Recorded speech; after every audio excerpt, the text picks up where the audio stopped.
جب اہل بیت اطہار کے لیے بغض ہو، جب وہ اس حال میں مر جائے، اما تعالی بغض اہل بیتی، حضور پاک فرماتا ہے ادخلہ النار، اسے جہنم میں ڈال دیا جائے گا۔ جب یہ بات اتنی بڑی وعید حضور پاک نے فرمائی کہ جو میری اہل بیت اطہار کے بغض میں پڑتا ہے اللہ اسے جہنم میں ڈال دیتا ہے۔ صحابہ کرام میں سے کسی نے اٹھ کر عرض کیا یا رسول اللہ ان ساما و سلم، اگر وہ روزہ بھی رکھے، اگر وہ نماز بھی پڑھے، یہ تو کیا تب بھی جہنم میں جائے گا؟ اس کے دل میں اہل بیت اطہار کا بغض ہے لیکن نماز پڑھ رہا ہے،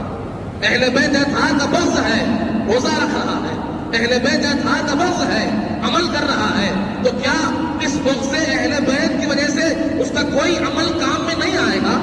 اس کی نمازیں کام نہیں آئے گی، اس کا روزہ کام نہیں آئے گا؟ صحابہ کرام میں سے کسی نے عرض کیا،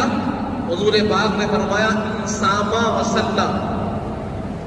بین الحجر والمقام، حضور پاک فرماتے ہیں کہ اگر وہ روزے کی حالت میں ہو اور نماز پڑھ رہا ہو، کہاں پر؟ حجر اسود اور مقام ابراہیم کے درمیان، جو کعبۃ اللہ میں سب سے زیادہ عظمت والا مقام ہے، جسے ہم مقام ملتزم کہتے ہیں، جو کعبۃ اللہ کے دروازے کے سامنے ہے، جو حجر اسود اور مقام ابراہیم کے بیچ میں ہے، حضور پاک فرماتے ہیں اگر کوئی شخص روزے کی حالت میں ہو اور اگر کوئی شخص وہاں کعبۃ اللہ کے سامنے کھڑے ہو کر حجر اسود اور مقام ابراہیم کے درمیان میں نماز پڑھ رہا ہو اور اگر اس کے دل میں میری اہل بیت اطہار کا بغض ہو تو جان لو اس کا ٹھکانہ جہنم ہوگا۔ برادران عزیز، حضور پاک فرما رہے ہیں دل میں بغض اہل بیت ہو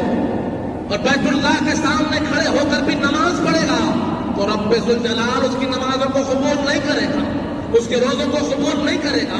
وجہ کیا ہے؟ ہم نے جانا وجہ یہ ہے کہ اہل بیت اطہار کی محبت ایک ایمان ہے،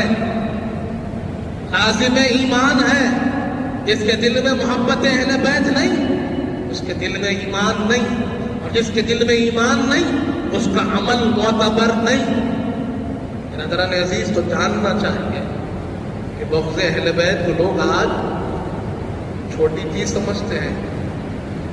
چھوٹی چیز نہیں ہے، یہ ہمارے سارے اعمال کو رائیگاں کر دے گی، ہمارا ایمان ہم سے دور ہو رہا